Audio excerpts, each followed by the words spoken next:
Recce Pharmaceuticals has recently secured the largest overseas advanced finding, supporting its rebates for the following 3 years. I'm joined by CEO James Graham. Now, James, how does the finding affect Recce's R&D rebate going forward? Yes, look, this is one of the largest advanced findings awarded to a company. Typically, R&D rebates in Australia are only for Australian domestic activity. In our case, the government has looked to our activities as in the national interest and extended that 43.5 cents in the dollar to our activities undertaken anywhere in the world. So whether it be Department of Defense in the USA, Indonesia, London, so on and so forth. And what it really does is provides a degree of surety that if we spend that dollar, we will get that dollar back. And that does a number of things. One, it extends our activities globally, supported by the taxpayer in a non-dilutionary context. Two, it provides a degree of surety that if we drew down on, say, R&D credits along the way, you'd get a far better commercial position. And three, look, frankly, I see it as a voucher attached to the proprietary of the company, that if Big Pharma was interested in acquiring the company,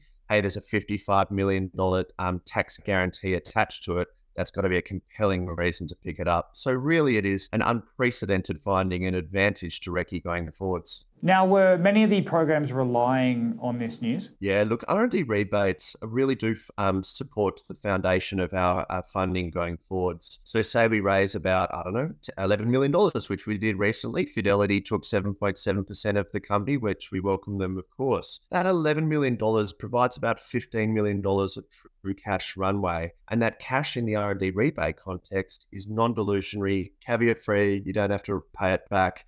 And it just extends that path forwards. So it really provides, in the world of legislation and political unrest, a commissioner-backed guarantee to $55 million that if we spend it, we get it back. And that's good for business. And how will Recce use the funds to combat superbugs during the advanced overseas finding period? Yeah, look, we continue to reinvest our R&D rebates as we receive them, or R&D advances if we draw against them as we expend that money. Really, when we continue to reinvest that 43.5 cents in the dollar that is applicable to R&D rebates, now in our case globally, we continue to draw and reinvest it, and we actually see ourselves on an accrual basis get that 43.5% up to about 45% when you reinvest that dollar over and over and over again over a 12-month period. So it extends that true cash runway without the reliance on going back to the capital markets too quickly. And finally, James, what can we expect from Recce in 2024? Look, it's a really busy time. When people go to Christmas, in fact, more commonly, people enroll in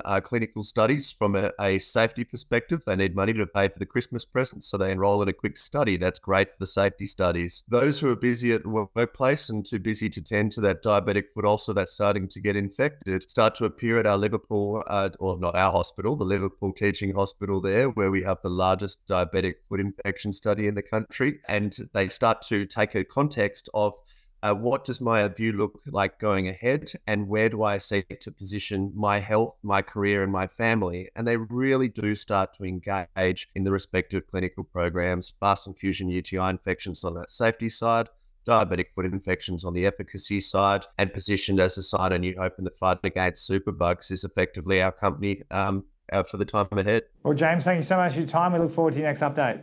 Many thanks.